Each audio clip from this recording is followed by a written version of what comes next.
Magandang buhay! Ayan, another day, another cooking.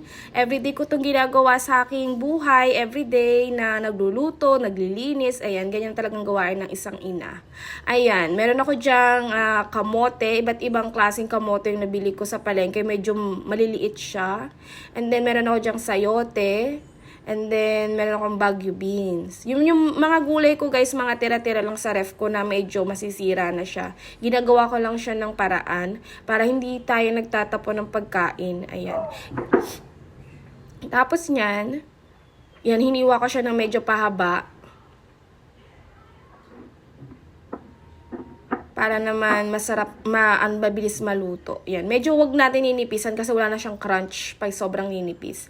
And then yan, pagka nag-ano ko ng aking gulay, hinuhugasan ko muna siya. Para naman hindi na siya hugasan uli, di ba? Ganun ako pag nagluluto. Minsan, bago ko siya balatan, hugas na siya para naman mabilis ang proseso.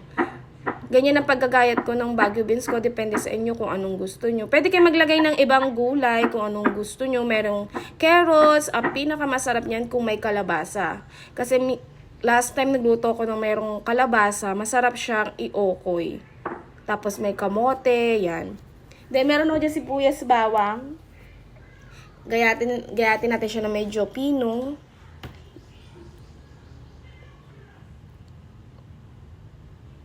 Ayan. Sa pagluluto guys, kanya-kanya lang tayo ng magic. Ayan. Para natin mapapasarap ang potahe. Kahit mapamura man yan o mahal yung ating karne, gulay, ganyan. Kung saan man siya galing. Basta masarap siya. Saka mapapakain natin yung mga anak natin. Ayan. Pwede na.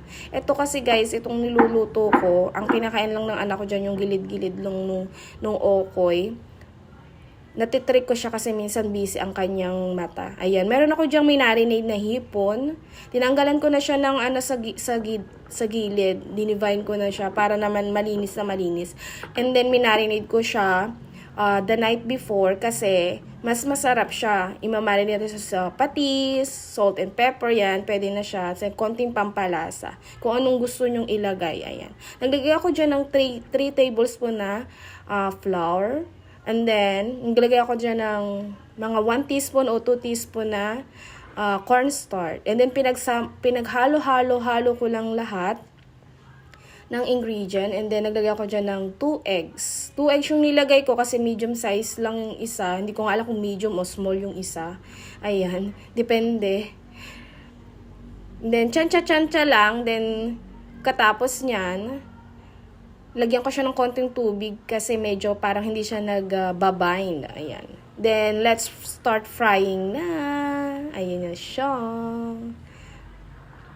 Masarap to pag sobrang crispy niya at bagong luto, mainit pa. Then, may sausawan tayong suka na may babad na sili. Ayan. Yung iba, hindi mahilig sa suka, kaya naman kiniketchup nila. Pwede din naman, masarap. Pwede siyang pang snack guys, pwede din siyang pang ulam, depende. Ayan na siya, naluluto na. Pag nag-brown na siya, it's ready to eat na tayo. Ayan.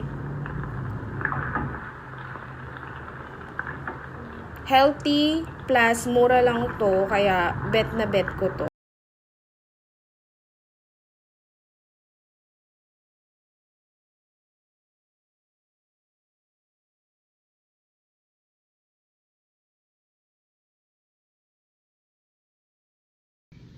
See you on my next video.